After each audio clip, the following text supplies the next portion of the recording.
Bueno, muy buenas tardes. Esta es la grabación para el curso de matemáticas abierto a todo el que quiera entrar. Estamos en la tercera clase ya, del 22 de junio. Digamos, la temática que vamos a abordar hoy, una temática que para mí es una de las más importantes em, pues como en desenvolvernos matemáticamente o con los mínimos matemáticos para la cotidianidad. Los saludo, muchas gracias por estar aquí. Gracias, Andrés, muy bien. Vamos a ver entonces porcentajes y análisis de tablas y gráficos estadísticos utilizando esos conocimientos de porcentajes. Como ya hemos visto, vamos a empezar con 4 preguntas más tipo diagnóstico, preguntas reales sobre esos diferentes exámenes a los que podríamos estar, pues para los que nos podríamos estar preparando. Bueno, entonces empecemos con estos puntos mientras la gente va entrando. Vamos a hacer primero dos ejercicios que son muy operativos y luego otros 2 ejercicios que son más de análisis y un poquito más largos. Entonces los escogí justamente así para que nos demos cuenta que si bien la operatividad en porcentajes es importante, no se puede quedar ahí, sino que tiene que ir más allá. Y los gráficos y tablas estadísticas nos permiten reforzar más eso. Entonces, bueno, esta es una pregunta tipo concurso docente, es una pregunta sobre un cálculo de porcentajes, tenemos varias alternativas, una de ellas es un truco que a mí me gusta mucho y que sale, o que no es tan específico como creemos, sino que sale mucho más a menudo de lo que la gente piensa, y es cuando queremos encontrar el porcentaje de un porcentaje, y esos porcentajes terminan en cero.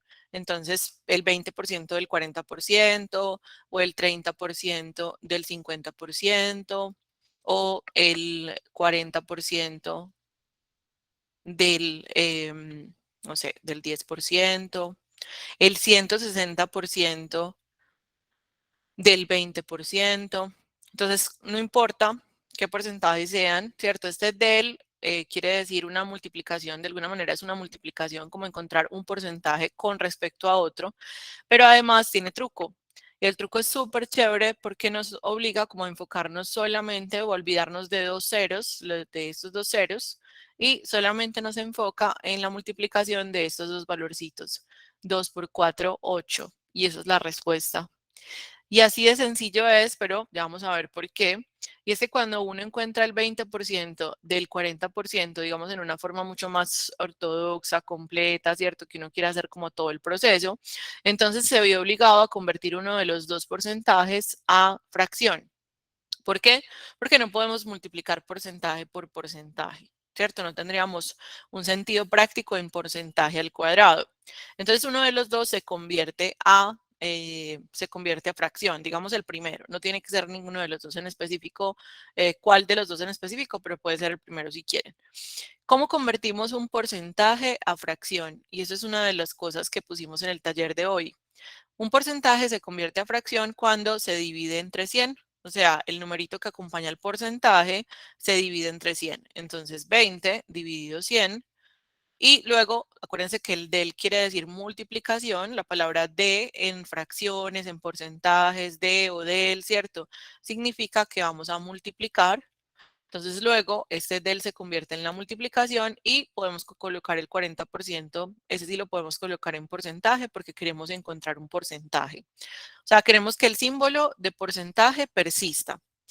Y fíjense lo que va a pasar ahí, es que estos dos ceros se cancelan con los dos ceros de abajo, ¿cierto? Esas divisiones, esas multiplicaciones y esa división terminan cancelando esos dos ceros de los números originales.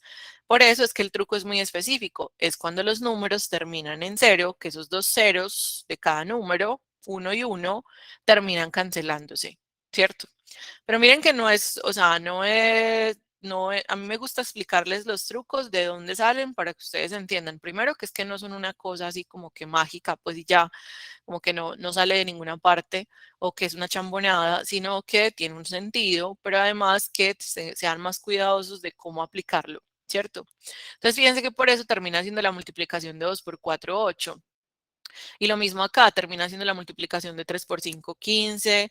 Acá la multiplicación de 4 por 1, 4. La multiplicación de 16 por 2. Entonces, fíjense que es muy rápido. Preguntas. Aplican cuando terminan en cero y sin embargo es mucho más a menudo de lo que creemos. Vamos a terminar aplicándolo mucho más a menudo de lo que creemos. Listo, María, la pregunta tuya es muy buena. ¿Por qué se convierte uno de los dos a fracción? Porque tú quieres encontrar la multiplicación del 20% del 40%, una de dos. O encuentras el 20% de 40 y le colocas al final un porcentaje, ¿cierto? Nosotros vamos a aprender a sacar 20% de algo. O tienes que hacer esa multiplicación, porque realmente cuando encontramos porcentajes estamos multiplicando un porcentaje por un valor, ¿cierto? Entonces, ¿por qué no puedes multiplicarlo así sin convertir uno de los dos a fracción? Porque te quedaría como porcentaje por porcentaje y porcentaje al cuadrado como que no tiene sentido matemático. Entonces, como no, pues no puedes hacerlo de esa forma, tienes que convertir uno de los dos a fracción y al convertir uno de los dos a fracción te das cuenta que aparece un 100 abajo que cancela los ceros de arriba. Eso pues obviamente estamos en ese diagnóstico de cómo lo haríamos y el resto de la clase va a ser sobre cómo se convierte un porcentaje a fracción, cómo se convierte una fracción a porcentaje, cómo se calcula el 20% de algo, el 40% de algo. O sea que acuérdense que el resto de la clase va a ser sobre esto, pero les quiero mostrar preguntas, pues digamos que esa ha sido la metodología para que ustedes primero se ambienten y digan, bueno, es que esto es importante porque yo de eso no me acuerdo. Entonces, es un truco, chicos, así de sencillo. Si a mí me preguntan por el 20% del 40%, bastaría con multiplicar este 2 por 4. ¿Cuándo aplicamos el truco? Cuando los números terminan en cero, cuando esos porcentajes terminan en cero. Entonces, el 30% del 50, 3 por 5. El 40% del 10 es 4 por 1. El 160% del 20 termina siendo un 16 por 2. ¿Qué tal? O sea, el truco lo sabríamos aplicar. Solo multiplicar los números sin el cero. El truco lo sabríamos aplicar. Ahora, ¿cuándo aplicarlo? Cuando terminen en cero. Y esos dos ceros, los ceros, un cero de cada uno de los números se ignoran y terminamos solamente enfocándonos en la multiplicación del resto. Sí, el truco aplica cuando terminan en cero. Ahora, ¿qué pasa? María está haciendo una pregunta. Está haciendo una pregunta muy bacana. ¿Qué pasaría si fuera 1200% del 20%? Entonces acuérdense que solo vamos a ignorar dos de los ceros. O sea, digamos, de estos dos ceros o un cero de acá y un cero de acá. O sea, lo único que podemos ignorar son dos ceros, pero porque acuérdense que es que vamos a dividir entre 100. Entonces termina siendo como 120 por 2, ¿cierto? Solo dos ceros, María. Entonces, gracias por tu pregunta porque nos permite como aterrizar más el truco. Súper. Listo, Isa, esta es una pregunta muy importante. Claro, ¿qué pasa si no termina en cero? Porque eso es un truco y los trucos son muy específicos. Y cuando uno aplica el truco, lo aplica a las malas, pues claro, se estrella porque el truco tenía unas condiciones específicas. Entonces, lo primero que quiero que sepas, Isa, es que esto lo vas a aplicar más de lo que crees, mucho más de lo que crees. Por ejemplo, en el razonamiento lógico, en los ejercicios de la UDA se aplica mucho. Eso es lo primero que quiero que sepas para que entiendas por qué algunos trucos son muy útiles. Y lo segundo es que nosotros sí vamos a poder aprender a hacer eso. Y también es cierto que muchas veces no necesitamos saber el valor exacto de lo que estamos calculando. En el taller que yo les puse, sí, porque no tiene opción de respuesta, pues porque solamente quiere evaluar como esas habilidades operativas, pero normalmente en los exámenes de admisión, en exámenes de admisión o exámenes concurso docente, saber 11, en estos exámenes que hay opciones de respuesta, normalmente basta con estimar. ¿Qué quiere decir estimar? Que si yo, por ejemplo, te pregunto por el 19% del 42%, tú podrías decirme más o menos, eso es el 20%. Pilas que estoy aproximando. 19 lo aproximé al 20. 20% del 40% y me va a dar más o menos 8%. ¿Te das cuenta? Entonces, ¿para qué te sirve este truco? Porque si, por ejemplo, pudieras estimar o aproximar y ya solo eso te permitiera saber cuál es la respuesta o descartar 3 de 4, sigue siendo muy útil.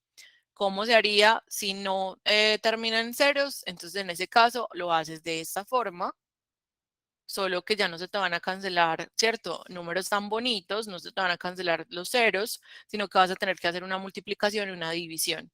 Pero ese es el proceso, convertir uno de los dos a porcentaje y multiplicar y dividir. Ajá, esa es la respuesta, Ligny. Ese es el proceso estándar, que es convertir uno de los dos a porcentaje y multiplicar. Que nos dé mucha más pereza cuando no se cancelan los ceros, claro que sí. Pero que antes de ponernos a hacer operaciones, demasiadas operaciones o demasiados procedimientos, vamos a preguntarnos 2 veces si es necesario, si la estimación no bastaría, si no tenemos otras alternativas. Esa va a ser la clase de hoy. O sea, apenas estamos empezando, calentando motores. Y este truco es muy bacano para mí. ¿Qué es digamos, cuál va a ser la importancia de la clase de hoy? Que ustedes van a aprender diferentes formas de calcular porcentajes, no solamente a las que están acostumbrados, porque la verdad es que nos acostumbraron siempre a la regla de 3 y eso es muy lamentable, pues porque como que la regla de 3 puede ser muy bonita, pero a veces la aplicamos sin saber cómo la estamos aplicando. Entonces, la clase de hoy va a ser precisamente sobre cómo hacer esos cálculos rápidamente, cómo buscarse diferentes maneras de llegar a la respuesta en cuanto a porcentajes, porque los ejercicios complejos de porcentajes van a ir mucho más allá del cálculo. Miren, por ejemplo, este ejercicio de Saber 11, donde nos plantean 3 modalidades de crédito y tenemos que poder analizar cuáles de esas modalidades es un poquito más beneficiosa, cuáles son los intereses que vamos a pagar y todo eso. Y entonces, en ese caso, no basta con el cálculo, pero sí que es cierto que el cálculo debería ser lo suficientemente rápido. ¿Qué pasa cuando no terminan en cero? De nuevo aquí, simplemente hacemos este mismo procedimiento, solo que nos va a dar más pereza hacer la multiplicación y división. Digamos que me pidieran encontrar el 16% del 23%. En ese caso, voy a convertir el 16, por ejemplo, a 16 sobre 100 y voy a multiplicar por 23. Esto es una operación que ustedes ya saben hacer. Que les dé pereza es otra cosa. Que nos dé pereza a la mayoría es otra cosa. Pero miren de qué se trata esto. De multiplicar 16 por 23 y luego lo que nos dé dividirlo entre 100. O simplificar el 16 con el 100 y luego lo que nos dé multiplicarlo por 23. O sea, tenemos varias alternativas ahí, pero en todo caso es una multiplicación y una división. ¿Está claro, chicos? Esto lo vamos a ahondar más ahorita cuando hagamos el taller. ¿Está bien? O sea, el procedimiento estándar es convertir uno de los dos a porcentaje, multiplicarlo por el otro y obviamente va a terminar siendo una multiplicación y una división, a veces bonitas y a veces más feas, pero pues nada que hacer cuando sean feas. Buscarnos como otras alternativas. A ver si esto me quedó un poquito cortado, pero es el valor del oro extraído, expresa que. Este es un ejercicio de la Universidad Nacional, más o menos del 2017. El examen es una pregunta sobre el núcleo común. La lectura era sobre África. Y nos extraen una de las oraciones de esta lectura para que la analicemos. Entonces, tenemos todo lo suficiente en el ejercicio. Dice, la oración en los países africanos queda tan solo y en el mejor de los casos el 20% del valor del oro, el 20% del valor del oro extraído. Expresa que A, en África queda lo mejor del oro extraído. B, el 80% o más de los ingresos por la venta del oro sale de África. Más del 80% del oro extraído sale de África. El oro extraído en los países africanos es de altísima calidad. Quiero hacer énfasis en esta palabra, queda. Y el hecho de que me digan queda el 20, ¿qué implica sobre el resto? ¿Y cuál es la comparación? Porque acuérdense que los porcentajes son medidas relativas, o sea, están relacionadas con tienen una referencia, medidas relativas a una referencia y la referencia representa el 100%. Es decir, si estamos hablando del oro producido en África o del oro extraído en África, el oro extraído en África va a ser el 100%. Y si nos están diciendo que queda el 20% del valor, ¿cierto? De ese oro extraído, el 20% del valor queda en África. Entonces, ¿qué pasa con el otro porcentaje? O sea, ¿cuánto falta del 20 al 100?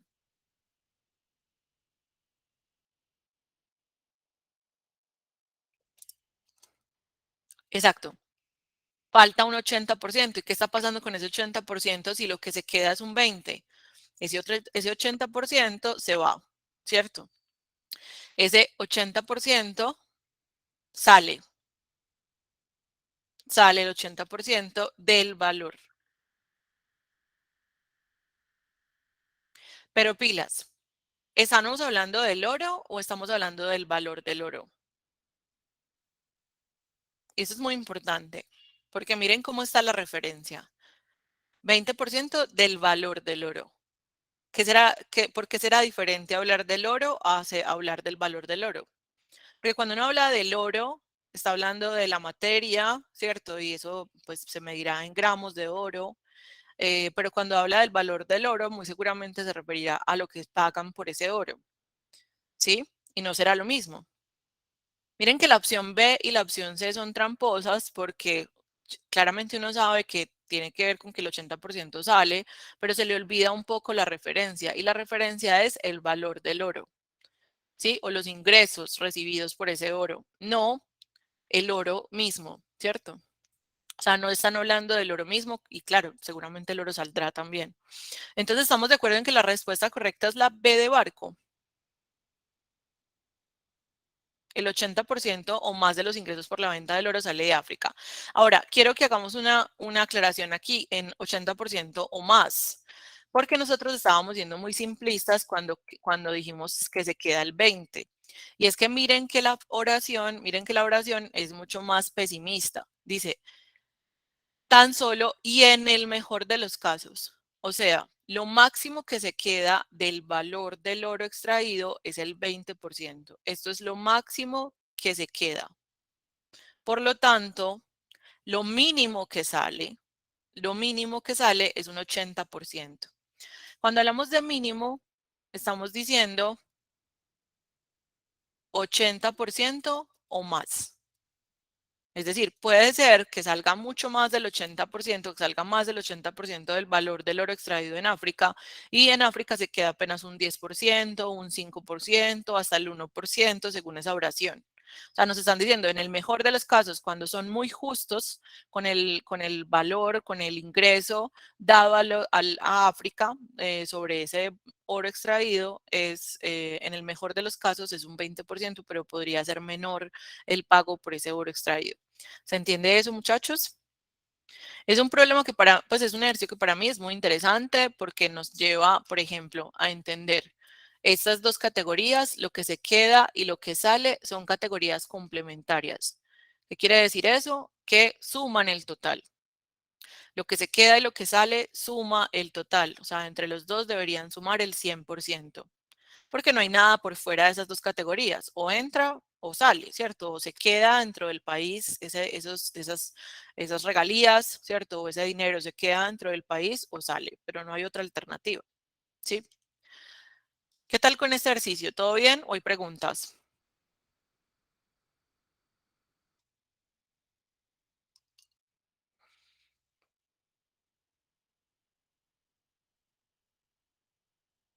Estamos analizando un poco sobre qué es eso del porcentaje. Porque miren que es una medida que nosotros utilizamos mucho en la cotidianidad y que a veces no sabemos cuáles son las formas correctas de utilizarla, ¿cierto? Por ejemplo, cuando yo digo que en el país el 52% de las personas pues corresponden a ser mujer, ¿cierto? Son mujeres, el 52% de las personas en Colombia son mujeres aproximadamente, pues haciendo una aproximación, son mujeres, entonces automáticamente yo puedo pensar que el resto son hombres, ¿cierto? Siendo muy binario, siendo muy binarios. Entonces, si digo el 52% de los colombianos son mujeres, sé que el 48% son hombres, porque estoy diciendo que el resto, con respecto al 100%, que es el total de personas, deberían ser hombres. ¿Qué pasa si yo dijera que en Colombia el 52% son mujeres y el 50% son hombres? ¿Qué pasaría con una oración como esa? ¿Será que tiene sentido una oración como esa? Sí, Lina, la referencia es el total. La referencia en este caso es el total de personas, pero porque estoy diciendo que el 52% de los colombianos son mujeres. Entonces, la referencia son el total de colombianos, 51 millones de personas. Pero cuando hablamos de porcentajes, la referencia ya está implícita, o sea que yo ya hice un cálculo con respecto a esos millones de colombianos y la cantidad de millones de mujeres que hay en Colombia. No tiene sentido que el 52 sean mujeres y el 50 sean hombres, pero porque yo estoy hablando de que el 100% está conformado por solo por esas dos categorías.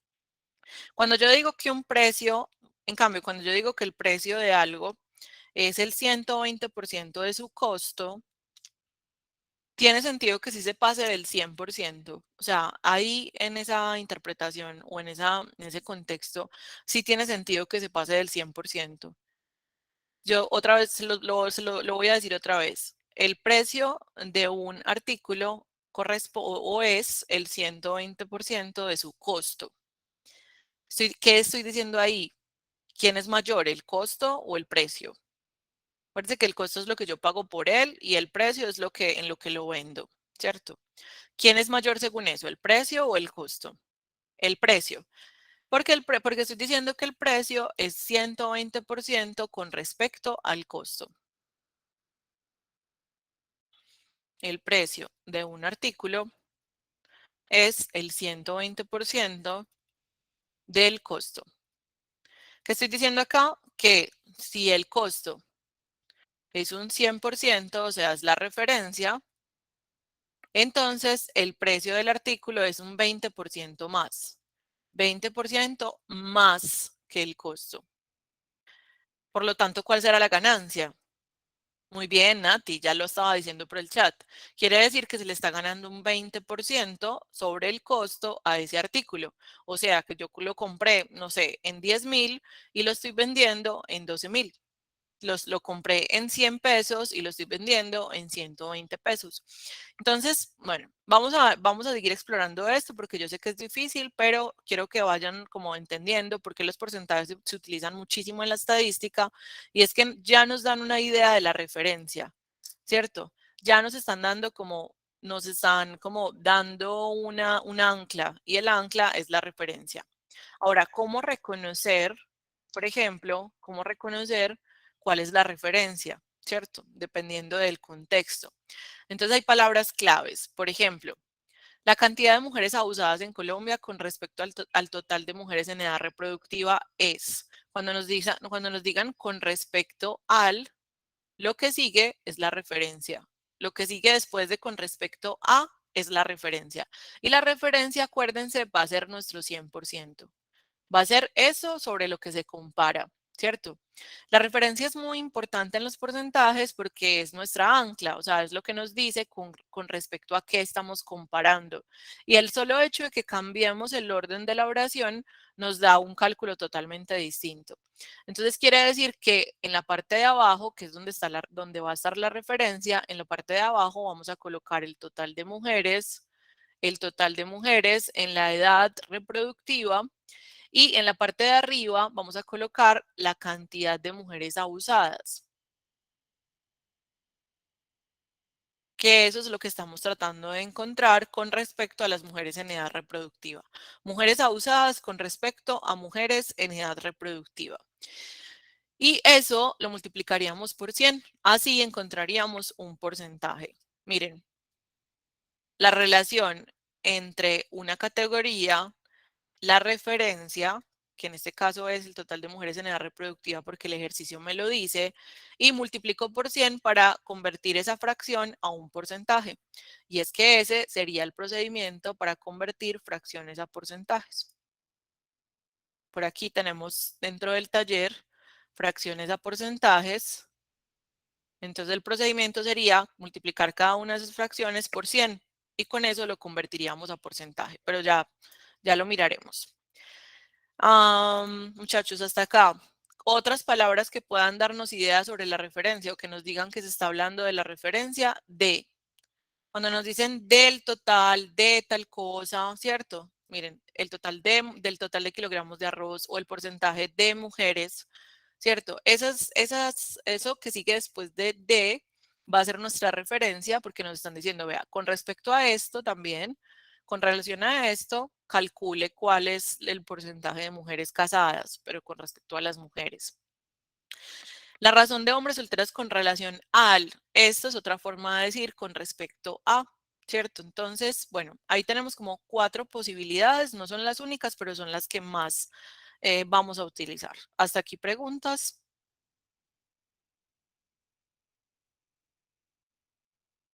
¿Cómo se decide poner el 100 en el denominador o multiplicando? Ajá. María Ángel, depende de si estás convirtiendo fracción a porcentaje o porcentaje a fracción. O sea, tiene que ver con el orden en el que estás trabajando. Un segundo, yo abro este de manera que pueda rayar.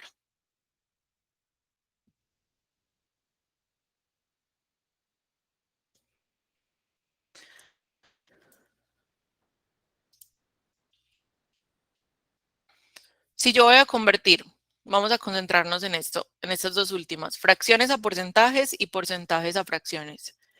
Si yo voy a convertir porcentajes a fracciones, como lo hicimos en el primer ejercicio que estábamos haciendo de concurso docente, si voy a convertir porcentajes a fracciones, entonces coloco el 35 y lo coloco sobre 100. Mira que lo que hay que hacer es cambiar ese porcentaje por un 100 abajo y ya no está el porcentaje, ya no está el símbolo de porcentaje. Y si es al revés, convertir fracción a porcentaje, entonces ya no divido entre 100, sino que multiplico por 100. Si yo esto lo quiero convertir a porcentaje, entonces ya multiplico por 100. Lo que me dé, ¿cierto? Y esto seguramente se tiene que simplificar. Entonces lo simplificamos. Ese es el procedimiento. Entonces mira que tiene que ver es con la dirección en la que estás convirtiendo. O sea, si estás convirtiendo de fracción a porcentaje o de porcentaje a fracción. Y sería bueno como encontrarle la lógica, ¿cierto? Y es que cuando está el símbolo de porcentaje, ya es porque está relacionado con ese 100. Si quiero devolverme, tengo que dividirlo entre 100. Y cuando no está el símbolo de porcentaje, tengo que multiplicarlo por 100 para que la referencia sea esa.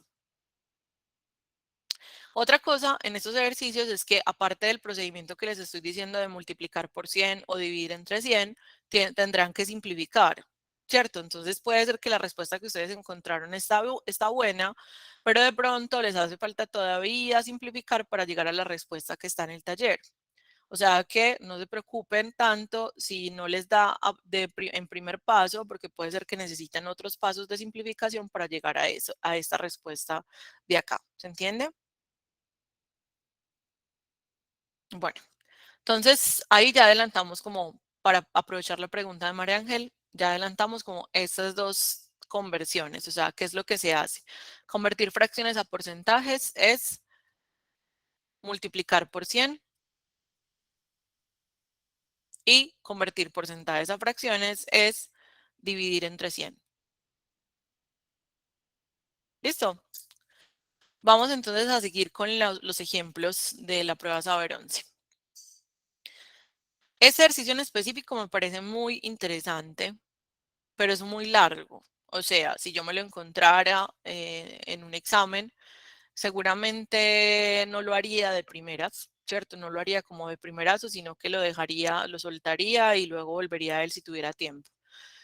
La verdad es que todo eso del déjalo ir, del déjalo para después y el venga para acá se aplica en cualquier prueba que yo tenga el tiempo respirándome en la nuca. Para los que no sepan de lo que estoy hablando, yo divido los ejercicios en 3. Los, los venga para acá, que son esos ejercicios súper queridos, que están ahí, súper como listos para que los hagas, ¿cierto? Son eh, como, como el man que la mamá querría para uno, ¿cierto? Entonces, como me lo recetó el doctor. Esos venga para acá son ejercicios muy, digamos que yo tengo control sobre ellos, que yo sé cómo hacerlos, que tengo una estrategia específica para ellos. Entonces, por ejemplo, después de lo que vieron hoy, un ejercicio como este sería un venga para acá, porque sería un ejercicio muy rápido y que ustedes ya tienen claro cómo hacerlo. Después de lo que vieron hoy, seguramente un ejercicio como este podría ser un venga para acá si leen bien sobre si leen bien cuál es la referencia. Pero un ejercicio como este, uno sabe que tal vez pueda hacerlo, pero que le demoraría mucho tiempo. En ese caso sería más un déjalo para después, que es como cuando está querido, es juicioso, no sé qué, pero todavía está muy inmaduro, entonces uno dice, me vas a quitar mucho tiempo, querido, como déjame terminar mis estudios y luego hablamos, ¿cierto? Esos déjalo para después, no son un suéltalo por completo, o sea, no son ejercicios que es que no vayas a poder hacer, pero te van a quitar mucho más tiempo del que le puedes permitir a los primeros ejercicios, entonces les echas la bendición y dices, pues como después lo miramos. Los déjalo ir si son esos ejercicios tóxicos que no queremos, o sea, que son los que nos van a dejar llorando en la ducha y que no vale la pena.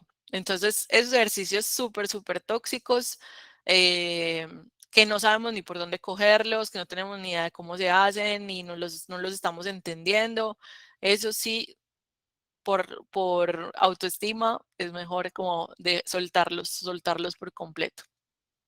Vamos a leerlo y nos vamos a enfocar, o sea, antes de hacer cualquier resolución, nos vamos a enfocar en las preguntas, ¿vale?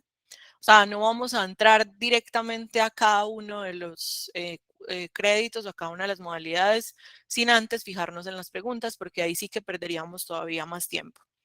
Dice, para adquirir un crédito por 6 millones, Ángela solicita a una entidad financiera información sobre las modalidades de pago para el crédito.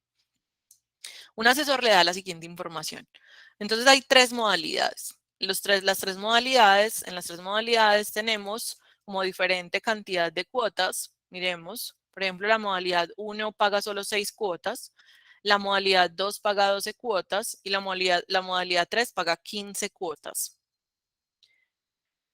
¿Sí?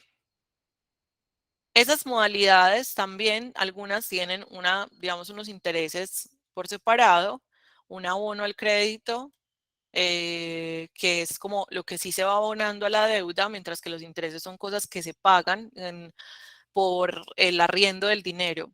Eh, un profesor en finanzas me decía, lo decía de esta forma y me parece muy acertado. Es el interés es el precio que pagamos por arrendar el dinero. O sea, cuando pedimos plata prestada, estamos arrendando dinero, ¿sí? Entonces, el arriendo de ese dinero nos cuesta, porque estamos trabajando con plata de otros. Y el otro no nos va a prestar así de querido, pues, ni que fuera la mamá, ¿cierto? La mamá de pronto sí. Pero entonces, el interés es eso como adicional que uno paga en un crédito por trabajar con la plata de otros. Puede ser que la modalidad uno parezca tener un interés mucho mayor porque paga un 5% sobre el saldo del crédito, o sea, sobre lo que va quedando del crédito cada mes. Y puede ser que esta parezca un interés mucho menor, ¿cierto? 1,5% es un interés menor em, con respecto al saldo del crédito. Sin embargo, tendríamos que ver que acá se pagan muchas más cuotas y acá se pagan menos cuotas. Entonces uno diría, bueno, claro, acá se paga un interés más pequeño, pero durante más tiempo. De pronto, el interés total que voy a terminar pagando en la modalidad 3 es mayor que el interés total que pago en la modalidad 1, porque eso sí, digamos, los préstamos a largo plazo terminan siendo muy costosos, más que los préstamos a corto plazo. Hasta ahí solamente estamos analizando cosas como superficiales, quiero como que tratan de entender las tablas porque son bien complejas, pues tienen mucha información. Porque, como les digo, lo primordial sería ir a mirar las preguntas. Entonces, vamos a mirar la primera pregunta, que se refiere solo a la modalidad 1. Dice, después de analizar la información, Ángela afirma con la modalidad 1, el valor de la cuota disminuirá a 50.000 en cada mes. La información es correcta porque, entonces miren que acá ya sabemos que lo que dijo Ángela es cierto, pero nos están pidiendo que argumentemos por qué es cierto, ¿sí? Se van a dar cuenta que argumentar algo verdadero termina siendo más difícil que argumentar algo falso. Entonces, este tipo de preguntas son todavía más raras. O sea, argumentar algo que es verdadero es uno como, ajá, pues ¿cómo te lo argumento? Muchas formas. Vamos a ver. Según Ángela, el valor de la cuota disminuirá 50.000 en cada mes. Pensemos, por ejemplo, en qué pasa con la primera cuota. Acuérdense que el valor del préstamo es 6 millones. Y se supone que cada cuota tiene este valor, el abono al crédito más el interés. Entonces vamos a mirar cuál sería el abono al crédito, según eso. Según eso, el abono al crédito es el valor del crédito dividido 6. O sea, cada mes ella abona 1.000.000, ¿no? Podríamos decir que el abono al crédito es constante, porque cada mes abonaría de a 1.000.000. 6 millones dividido 6. Chicos, cuéntenme si lo entendieron. El valor del crédito es 6 millones. Ese es el valor del crédito. Lo dice el contexto al inicio. Y nos están diciendo que el abono al crédito, acuérdense que el abono es como lo que yo efectivamente sí le estoy rebajando al valor del crédito, al saldo del crédito. El abono es lo que yo sí estoy pagando sobre la plata que me prestaron, porque hay otra parte que yo podría estar pagando del crédito que no corresponde a la plata que me prestaron, sino al arriendo de esa plata, ¿cierto? El interés lo llaman. Entonces, estamos de acuerdo en que el abono al crédito es 1.000.000 y que lo que Ángela pagaría cada mes es 1.000.000 de ese crédito y por eso lo termina de pagar en 6 meses, ¿cierto? En 6 cuotas. Pero además estaría pagando un interés. Vamos a ver cuánto es el interés. El interés es el 5% del saldo. Cuando ella empieza a pagar, o sea, cuando es la primera cuota, el saldo del crédito son los 6 millones porque debe todo. En la primera cuota ya debe todo. Así que ese 5% del saldo del crédito, vamos a leer ese asterisco. En cualquier modalidad, el saldo del crédito cada mes será igual a la diferencia entre el saldo del crédito del mes anterior y el abono al crédito realizado en el mes. ¿Qué entienden ustedes por esa información? En cualquier modalidad, el saldo del crédito cada mes será igual a la diferencia entre el saldo del crédito del mes anterior y el abono al crédito realizado en el mes. O sea que realmente en la primera cuota se calcula el interés no sobre los 6 millones, sino sobre los 5 millones. Ujú. ¿Sí? O porque no se ha abonado todavía. Según eso, es sobre los 5 millones. Entonces, el 5% de los 5 millones. Pero quiero que se fijen, independientemente de calcular el 5% sobre los 5, es que cada vez este 5% se calculará sobre 1.000.000 menos, porque cada vez el saldo del crédito baja de a 1.000.000, baja de a 1.000.000, baja de a 1.000.000. Si yo quisiera ser más práctico, calcularía el 5% de 1.000.000 directamente. ¿Por qué? Porque es lo que va bajando cada mes. Entonces, como me están diciendo que la cuota disminuirá 50.000 en cada mes, no me importa tanto como son esos pagos por intereses cada mes, sino cuánto se va disminuyendo el interés. Y eso tendrá que ver con la disminución también del saldo, que es 1.000.000. Entonces, ¿cómo encontraré el 5% de 1.000.000? ¿Qué dicen ustedes? Porque hay un truco para encontrar el 10%. El 10% de algo es quitarle un cero. Miren pues, el 10% de algo es quitarle un cero, así de fácil. Pues en plata colombiana es muy fácil. Entonces, ¿cuánto nos da el 10% de 1.000.000? 100.000. Ahora, Si el 10% es eso, pues la mitad del 10% es la mitad también de 100.000, ¿no? La mitad del 10% también es la mitad de ese 100.000, o sea, 50.000. Vamos a leer las opciones de respuesta porque muchas, pues yo estoy explicando todo esto porque estamos en un curso de matemáticas, pero muchas veces en las mismas opciones de respuesta está hace rato la explicación. Vamos a leer la opción de respuesta A. El interés total del crédito será 300.000 y cada mes disminuirá 50.000. Eso es verdad. Cada mes se abonará el crédito 1.000.000 y el interés disminuirá en 50.000. Eso no solo es verdad, sino que además es la razón por la cual va disminuyendo. Y esto no es tan verdad, pero ¿por qué? Por el asterisco, por lo que acabamos de leer en el asterisco. Puede ser que esto no sea tan verdad. Así que yo me quedaría con la B por ahora. Vamos con la C. Cada mes aumentará el abono al crédito en 50.000, de manera que el interés disminuirá.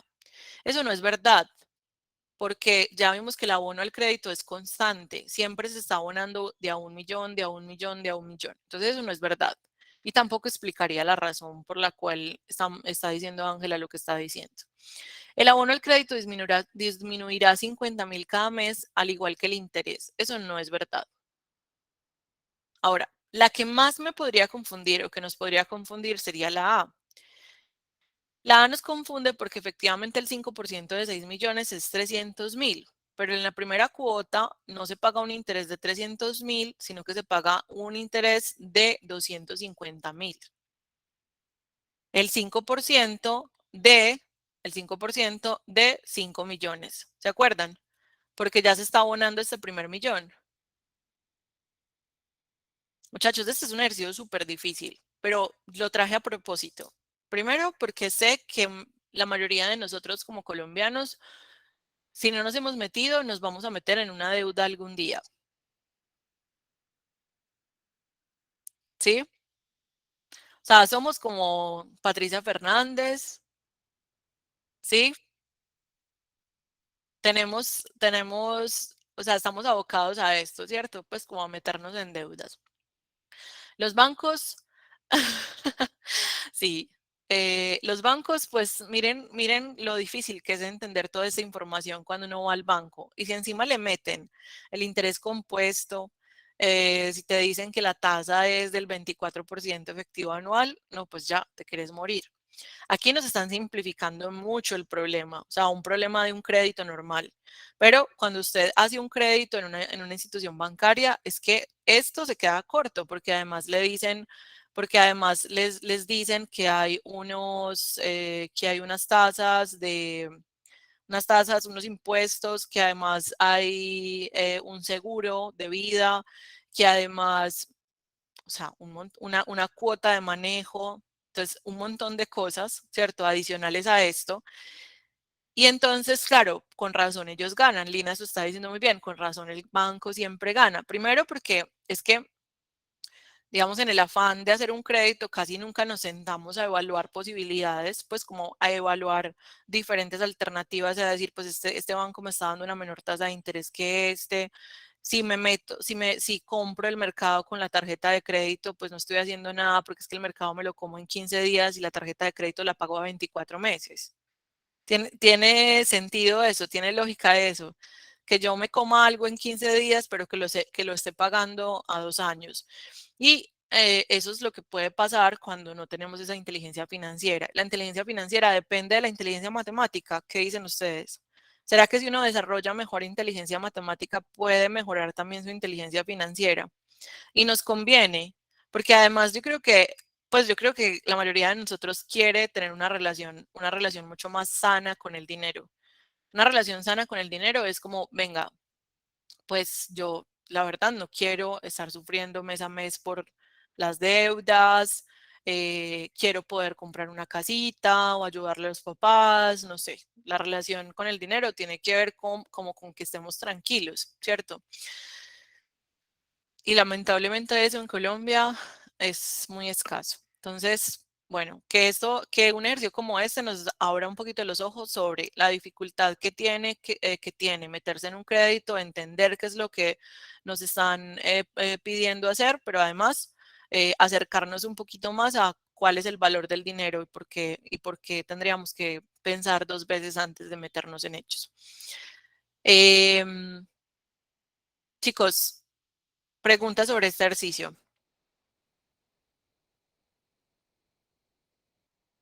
Me parece que una de las cosas que más podría confundirnos es esta aclaración de aquí abajo que está en asterisco. Este es un ejercicio real del ICFES, ¿cierto? Este es un ejercicio real y yo creo que sería un ejercicio de déjalo ir o déjalo para después en todo caso porque está muy denso para el tiempo que tenemos. Sin embargo, está muy interesante para que lo discutamos en clase, porque de eso se trata también estos espacios. Qué pecado la gente que estudia con el ICETEX y Anderson. La verdad es que hay créditos que son más impagables que otros. Las personas que saben de dinero y que saben jugar con el dinero, incluso juegan con el dinero de otros. O sea, ni siquiera juegan con su propio dinero, sino que juegan con apalancamientos, que los apalancamientos son que yo pido dinero prestado porque la tasa de interés que me cobra el banco es menor que lo que yo logro de sacar de rentabilidad a esa inversión. Y eso, claro, imagínense, ni siquiera estás jugando con tu propio dinero, o sea, ni siquiera estás trabajando con tu propio dinero, sino con el dinero de los bancos. Pero porque entendés que la rentabilidad de tu inversión es mayor que lo que te cobra el banco por el arriendo de esa plata. Entonces ahí es inteligente endeudarse. Pero cuando yo me endeudo para pagar el viaje que quiero, ¿cierto? O la ropa que me gustaría tener, que me gustaría lucir, o el mercado, obviamente ahí se van volviendo huecos difíciles luego de cubrir, ¿cierto? O que tienen menos lógica. Con respecto a lo de los 5 millones, era porque, según la aclaración que nos hace el ejercicio, que a mí me faltaba leerla con más atención, según esa aclaración, en cada mes se le va, los intereses se calculan sobre el saldo, pero el saldo es lo que debías en el mes anterior menos lo que estás abonando en este. Y cada mes tú estás abonando 1 millón. Entonces, para la primera cuota, tú abonas 1 millón y ya el saldo no es de 6 millones, sino de 5 millones. ¿Qué tal? ¿Mejor, Lina?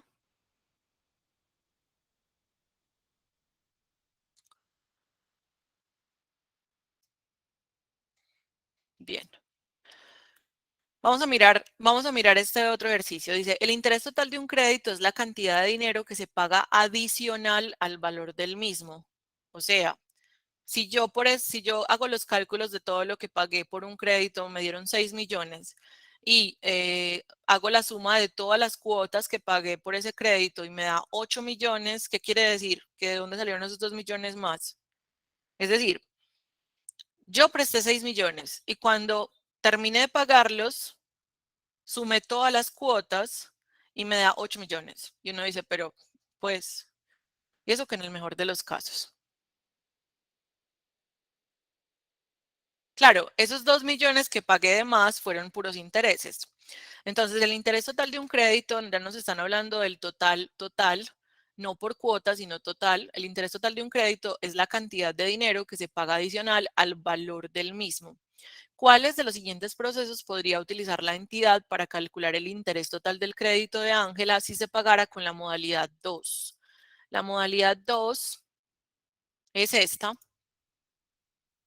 Dice que se va a pagar el crédito a 12 cuotas y no nos habla de los intereses, pues no nos están como diferenciando los intereses como aquí o acá, sino que están como implícitos dentro del cálculo. Vamos a analizar mejor lo que nos están diciendo en el valor de la cuota.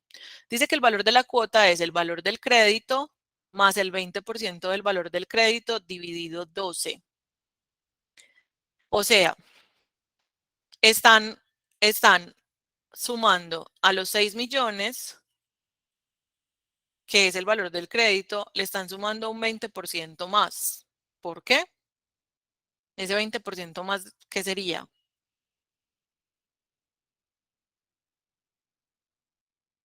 Los intereses. Entonces, ese 20% de 6 millones, que corresponde a cuánto? ¿Cuánto será el 20% de 6 millones? No se preocupen si no lo saben calcular, pero yo sé que algunos ya lo saben calcular.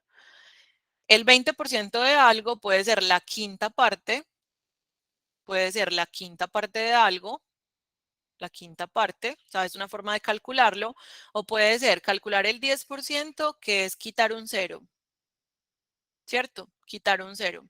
Entonces, quítenle un cero a 6 millones. Eso les va a dar 600.000. Y eso multiplicarlo por 2 para llegar al 20%. ¿Tiene sentido?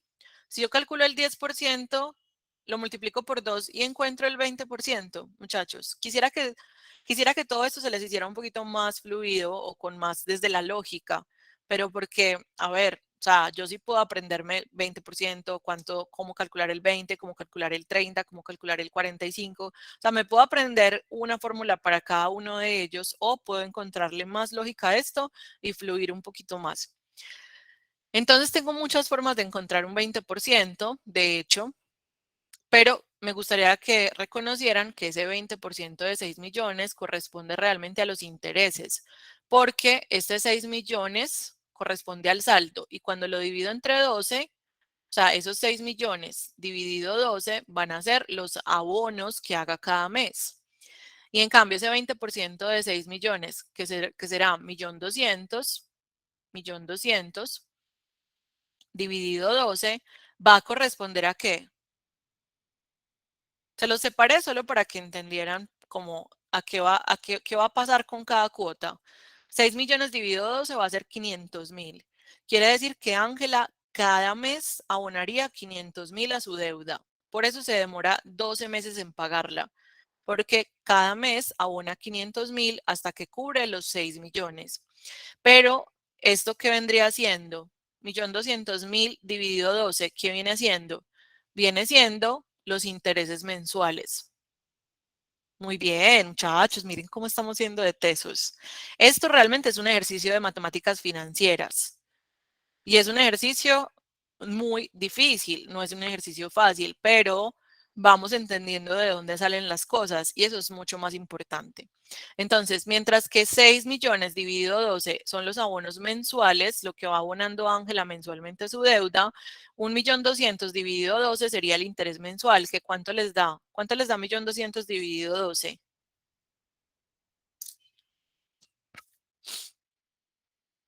100.000. Bueno, estamos analizando mucho esto porque estamos hablando de matemáticas financieras, pero ahora sí miremos el ejercicio. El proceso 1 es calcular el 20% de 6 millones. Eso me daría el interés total, los intereses totales. La pregunta del ejercicio es, ¿eso me daría los intereses totales? El 20% de 6 millones, que son 1.200.000, estos son los intereses totales. Es verdad. El proceso 1 es válido.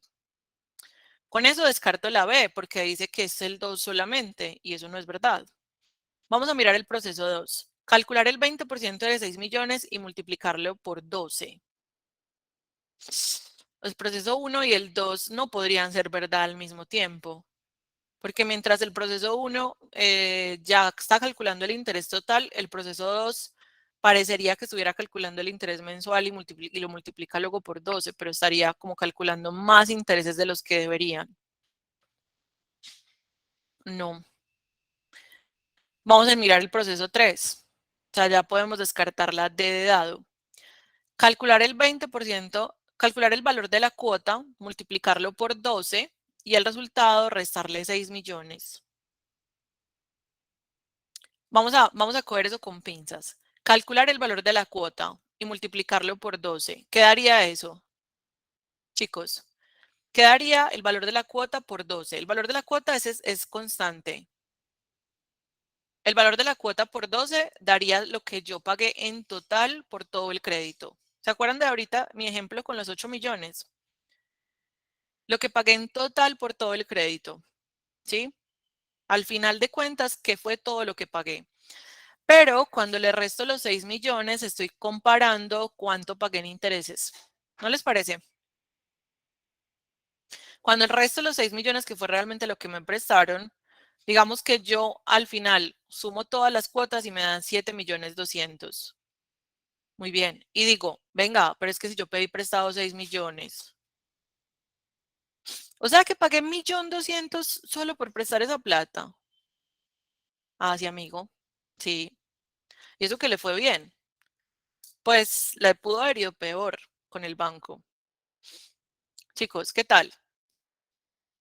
Esta persona pagó 1.200.000 durante un año. O sea, le dio 1.200.000 al banco adicionales por tener esa plata prestada.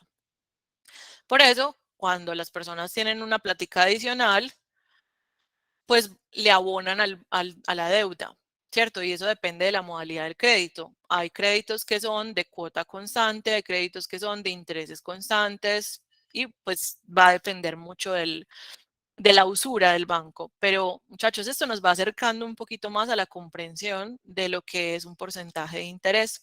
Y los porcentajes de interés, acuérdense, son el valor del arriendo del dinero, ¿cierto? El precio por arrendar el dinero.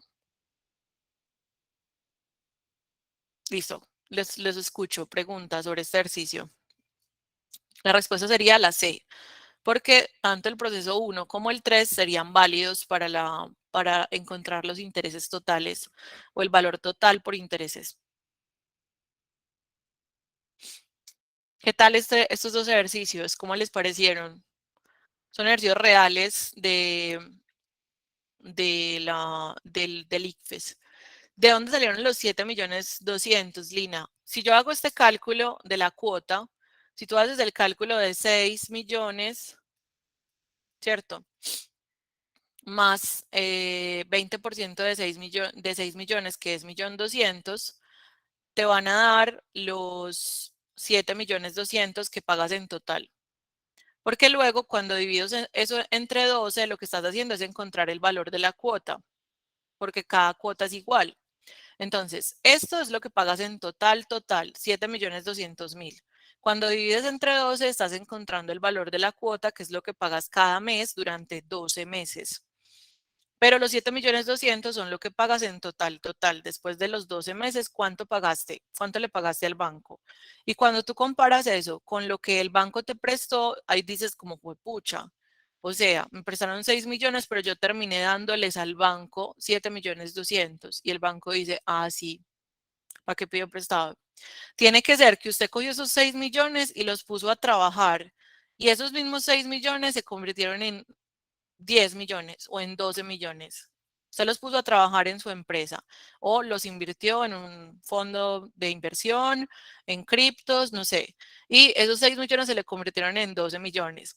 En ese caso, sí fue buen negocio pagarle al banco solo 7.200. En ese caso, sí sería un buen negocio.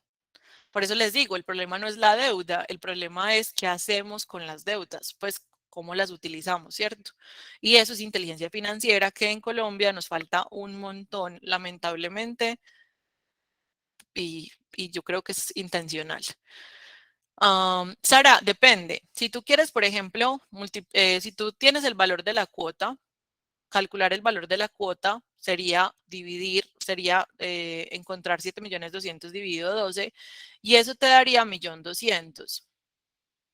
El valor de cada cuota es 1.200.000. Cuando multiplicas por 12 vuelves a los 7.200.000 y entonces ahí estás encontrando el valor total de lo que pagaste. O sea, depende de cómo lo digamos. Depende de dónde estemos partiendo, dividimos o multiplicamos. Pero sí, entiendo tu pregunta. ¿Qué tal, chicos? Este es el valor pagado y esto es lo que prestamos. O sea, ese es el préstamo. Bueno, chicos, este ejercicio lo traía justamente con esa intención de que, bueno, de que hiciéramos esta reflexión también, porque para eso sirven las matemáticas, para que podamos tomar mejores decisiones. O sea, no podemos excluir la matemática de su intención fundamental, que es, o de sus intenciones fundamentales, que son modelar el mundo, ¿cierto? Las utilizamos para modelar el mundo, para explicarnos fenómenos, pero también para ser funcionales. Y digamos, en un esquema, en un contexto como el que tenemos, pues ser funcionales implica tomar mejores decisiones con el dinero. Este ejercicio es un ejercicio UDA, es un ejercicio reciente del último examen de admisión también y es sobre un gráfico de barras. Entonces les voy a dar tiempo para que lo lean, para que lo intenten hacer y luego lo hacemos juntos, ¿vale? 3 minutos.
Bueno, vamos a hablar sobre el ejercicio. Eh, es una gráfica de barras. Pues tenemos que primero como leer los valores que se encuentran en cada, digamos, cada barra hasta donde llega. Eso nos va a dar como la posibilidad de sacar la información completa pues de la gráfica y luego mirar las afirmaciones y saber cuáles de ellas son verdaderas. Entonces voy a colocárselos por aquí precisamente para que lo tengamos a la mano.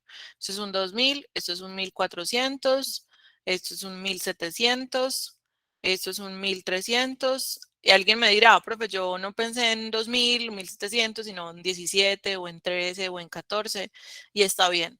Digamos, no va a cambiar ninguna de las conclusiones. Es una forma como de reducir los números para no trabajar con ellos tan grandes. No está mal. Pues a menos de que alguno de los cálculos fuera exacto dentro de las afirmaciones, no era, digamos, no era un problema grave. Esto es un 1600, esto es un 1300, este es un 2000, este es como un 1200 y este es un 1600. Vamos a ver, Entonces, la primera afirmación dice, al calcular la diferencia positiva entre la cantidad de artículos vendidos por las dos empresas en un mismo mes, el resultado es el mismo para 2 meses distintos.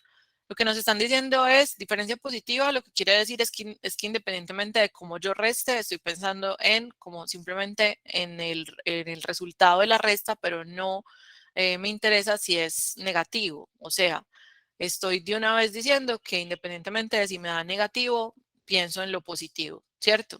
La diferencia positiva entre la cantidad de artículos vendidos por las dos empresas en un mismo mes. ¿Qué nos están poniendo a comparar ahí? Mes a mes, ¿cuál es la diferencia entre las dos empresas? Por ejemplo, acá la diferencia es 2.000 y 1.400. La diferencia es de 600. Entre 1.700 y 1.300, la diferencia acá es de 400, ¿cierto? Entre estos dos, la diferencia es de 200. Entre estos dos, la diferencia es de 100. Entre estos dos, la diferencia es de 700. Y entre estos dos, la diferencia es de 400. Hicimos todas las diferencias porque estamos aquí en Amor por Amor al Arte, como conversando. Esa afirmación será cierta? O sea, hay 2 meses en donde las diferencias son las mismas. ¿Cuáles meses?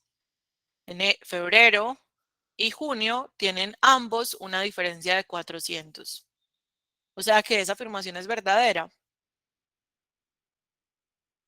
Muchachos, primero quiero que se den cuenta de que ejercicios como estos nos pueden quitar tiempo porque nos están obligando a analizar como varios meses al tiempo, pero que además van a depender mucho de nuestro cálculo mental, o sea, qué tan rápidos somos para encontrar eso y para llegar a la conclusión rápidamente, independientemente de que no lo hice todo. Por ejemplo, alguien dirá, no, profe, yo no hice todas las diferencias, yo me di cuenta que como que estas dos barritas estaban igual de como de separadas, calculé esas dos y dije que sí era verdad porque me dieron que esas dos eran la misma diferencia. Entonces, obvio, hay personas que ni siquiera hacen todos esos valores, sino que desde la intuición llegan a la misma respuesta de que es verdadero. Voy a volver a leer la información. Al calcular la diferencia positiva entre la cantidad de artículos vendidos por las dos empresas en un mismo mes, o sea que se compara mes a mes, el resultado es el mismo para 2 meses distintos. Entonces, ¿qué fue lo que yo hice? Encontré aquí las diferencias mes a mes entre las dos empresas, de manera que restaba 2.000 menos 1.400, eso me daba 600, 1.700 menos 1.300, eso me daba 400 y así. ¿Hasta ahí me siguen? O sea, ¿qué fue? ¿De dónde sacamos estos números de acá?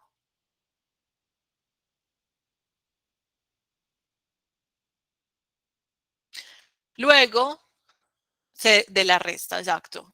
Y cuando nos dicen diferencia positiva es porque nos están diciendo, vea, no le ponga cuidado al signo. En todo caso, solamente nos interesa es como cuánto creció de una empresa a la otra, cuánto se diferencia en una empresa de la otra, pero independientemente del signo o sin importarnos en qué orden hagamos la resta. ¿Por qué estoy diciendo esto?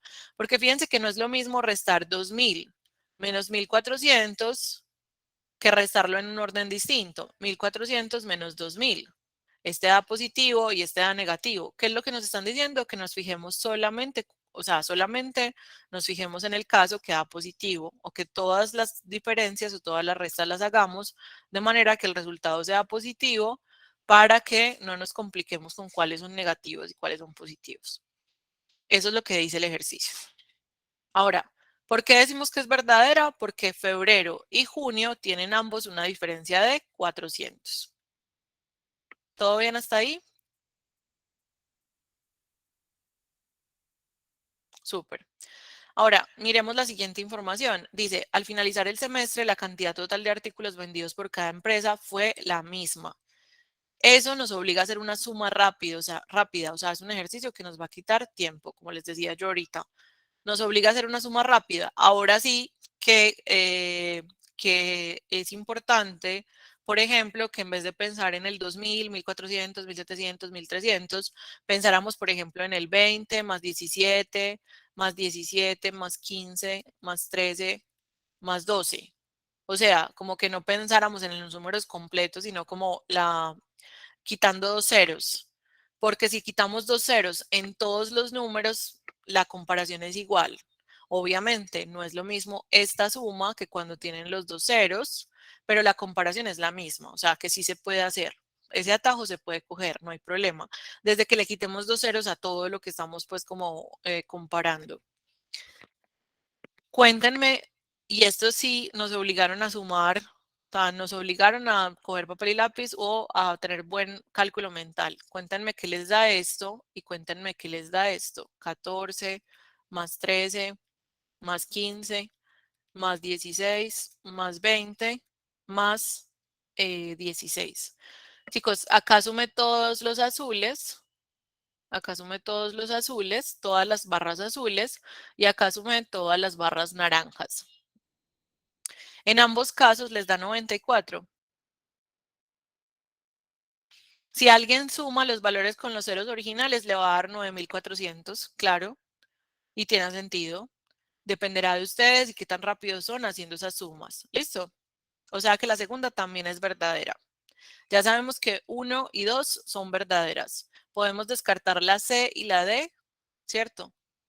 Y no sabemos todavía si la tercera es verdadera o falsa. Vamos a leerla. Hubo 2 meses consecutivos en que ambas empresas no presentaron reducción. Chicos, esta frase es muy importante. No presentar reducción. ¿Qué quiere decir eso? Puede ser que, puede ser que hayan incrementado. Puede ser que se mantuvieron. O sea, las dos son posibles. Muy bien, Isa, que se mantuvo o que subió. Pero lo que no puede pasar es que se haya reducido. Pilas porque no presentar reducción puede ser tanto como que se mantuvo o que subió. Alguna de las dos o cualquiera de las dos es suficiente. Eso es lo que significa no presentar reducción. ¿Mejor? Pues podemos entenderlo de esa forma, porque yo sé que muchos no lo entienden de esa forma y por eso lo contestan mal. Entonces, después de esta explicación, entender que no presentar reducción es como no bajar, pero no bajar puede ser quedarse en la misma, en la misma altura o subir, ¿sí? ¿Tiene sentido? Entonces, vamos a ver. Hubo 2 meses consecutivos en que ambas empresas no presentaron reducción en el número de artículos vendidos. ¿En qué meses? Ustedes me dicen si es verdadera o falsa. Y si me dicen si es verdadera, ¿en qué meses no presentaron ninguno de los dos presentó reducción? Porque aquí, por ejemplo, presentó reducción. O sea que enero y febrero no son los meses. No sería verdad para enero y febrero. Febrero, marzo. Vamos a ver, acá se mantuvo y acá incrementó. ¿Alguna de las dos bajó? ¿Alguna de las dos presentó reducción? No.